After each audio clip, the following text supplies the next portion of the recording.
आओ दोस्तों, हम आपको आज फुलवा की कहानी सुनाते हैं। फुलवा, अरे ओ फुलवा, कहाँ मर गई?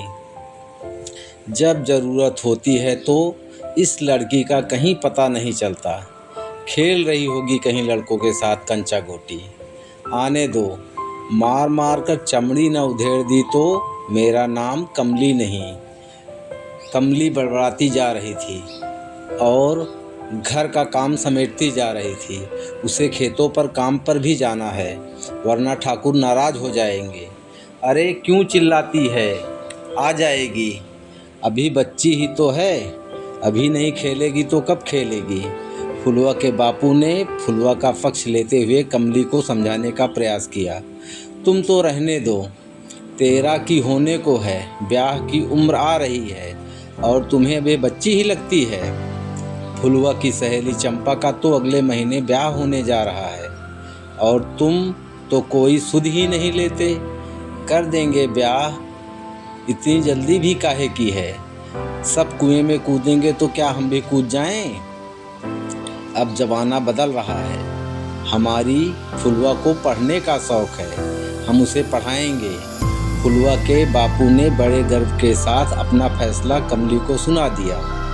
फुलवा के बापू, तुम सठिया गए हो क्या? ये ऊंचे ऊंचे हवाई किले मत बनाओ, यहाँ खाने के फाके पड़े हैं और तुम्हें अपनी बिटिया को पढ़ाना है। कमली की बातें सुनकर फुलवा का बापू बदरू चुप हो गया। सच ही तो कह रही थी कमली। भले ही बदरू अपनी बेटी को कितना ही प्यार करता हो, लेकिन जानता था कि उसके पास इतना धन नहीं है कि वो अपनी बेटी को पढ़ा सके या किसी ऊंचे घराने में ब्याह कर सके। फुलवा एक छोटे से गांव के एक गरीब परिवार की लड़की थी। कमली और बदरू उसके माता पिता थे। सौभाग्य यह था कि फुलवा अपने माता पिता की एकमात्र संतान थी, इसलिए माता पिता के प्यार की कोई कमी नहीं रही। यह भगवान की इच्छा ही थी कि कमली और बदरू की कोई संतान नहीं हुई, इसलिए जिम्मेदारी का बोझ तनिक कम ही था।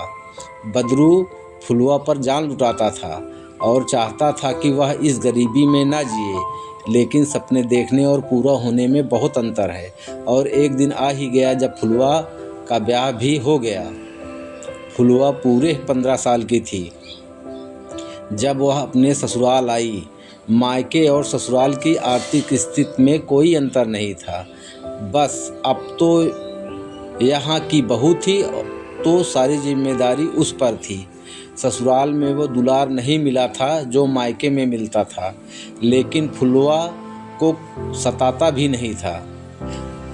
फुलवा की सास फुलवा का खूब ख्याल रखती थी। फुलवा ब्याह के वक्त अपने पिता से लिपटकर बहुत रोई थी। उसे आगे पढ़ना है, वो पढ़कर मास्टरनी बनना चाहती थी, लेकिन फुलवा के बापू भी कुछ नहीं कर सके। फुलवा की शादी कर ससुराल चली आई। धीरे धीरे दिन बीतने लगे। फुलवा 2 बच्चों की माँ बन गई। उम्र 18, शरीर सूख कर कांटा हो गया। कुछ जिम्मेदारियों ने उसका शरीर गला दिया और कुछ अधूरी इच्छाओं ने। गांव में मजदूरी करके अब गुजारा नहीं हो रहा था, इसलिए फुलवा अपने पति रघु के साथ शहर आ गई। शहर आकर दोनों ही मजदूरी करने लगे। रघु भी फुलवा पर जान छिड़कता था, उसकी हर इच्छा का ख्याल रखता था, लेकिन गरीबी आड़े आ ही जाती थी। फुलवा ने अपने पति को समझा बुझाकर अपने दोनों बच्चों को, एक पुत्र व एक पुत्री का दाखिला पास के ही सरकारी स्कूल में करा दिया। वह नहीं चाहती थी कि उसका जीवन मजदूरी काटते हुए बीते। कल को उसकी संतानों का भी जीवन बिना पढ़ाई लिखाई के नष्ट हो। शहर आकर धीरे धीरे फुलवा की आर्थिक स्थिति ठीक होने लगी। अब फुलवा अपना सिलाई का काम करने लगी थी और उसका पति एक मिल में नौकरी करने लगा था। फुलवा अपने दोनों बच्चों की पढ़ाई पर पूरा ध्यान देती थी। आज भी फुलवा के मन में कहीं पढ़ाई को लेकर एक इच्छा दबी हुई थी, इसलिए वह कभी अपने बच्चों की किताबों को पढ़ती तो कभी तरह तरह की पत्रिका आदि पढ़कर अपना शौक़ पूरा करती। एक दिन फुलवा ने बातों ही बातों में रघु से अपनी इच्छा जाहिर की कि वह आगे पढ़ना चाहती है। रघु भी जानता था कि फुलवा को पढ़ाई का शौक़ था और वह आगे पढ़ना चाहती थी, लेकिन अब यह कैसे संभव था? यह तो ना फुलवा को समझ में आता और ना ही रघु को। एक दिन फुलवा अपने बच्चों के स्कूल गई, जहां उसने स्कूल की अध्यापिका से अपने मन की बात कही कि वह आगे पढ़ना चाहती है। फुलवा कक्षा 5 तक गांव के स्कूल में पढ़ी थी। स्कूल की अध्यापिका फुलवा की लगन देखकर बहुत ही प्रभावित हुई और उन्होंने फुलवा की आगे की पढ़ाई में पूरी मदद की। फुलवा अब घर के काम और सिलाई के काम के साथ मन लगाकर पढ़ाई भी करती थी। रघु भी फुलवा की इस इच्छा में भरपूर साथ देता था। फुलवा खुद पढ़ती थी और आसपास के बच्चों को भी पढ़ाती थी। फुलवा के पास अब आसपास के बच्चे भी पढ़ना शुरू कर दिया था, जिससे उसकी आमदनी में बढ़ोतरी हुई, जिससे रघु को भी फुलवा की पढ़ाई सार्थक लगने लगी और वो उसके कामों में मदद करने लगा। एक दिन जब फुलवा ने 10वीं की परीक्षा पास कर ली, तब के ज़माने में 10वीं पास कर लेना अपने आप में एक बहुत बड़ा काम था। फुलवा ने एक सरकारी स्कूल में पढ़ाने के लिए आवेदन दिया और उसकी नियुक्ति एक सरकारी स्कूल में बतौर अध्यापिका हो गई। इसके बाद भी फुलवा ने पढ़ाई नहीं छोड़ी, वह पढ़ती रही। एक दिन एक कॉलेज की प्रोफेसर बन गई। फुलवा ने इस दौरान अपनी लेखन कला को भी निखारा और कई सारी कहानियाँ, कविताएँ, लेख, उपन्यास और कई तरह की पत्रिका में अपना योगदान दिया। उसकी कई पुस्तकें भी छपी।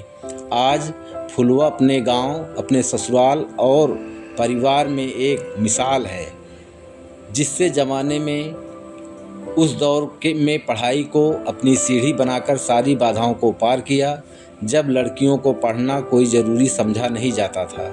और ऐसे दौर में फुलवा ने न सिर्फ अपनी इच्छाएं पूरी की, बल्कि अपने परिवार की आर्थिक स्थिति को भी मजबूत की।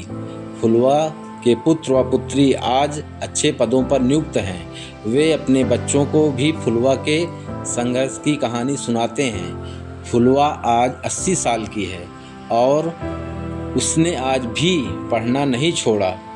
वो आज भी कुछ न कुछ पढ़ती ही रहती है, क्योंकि ज्ञान जितना समेट सको उतना कम है। अगर हमारी कहानी आपको पसंद आई हो तो हमारे चैनल को लाइक करें, सब्सक्राइब करें। धन्यवाद।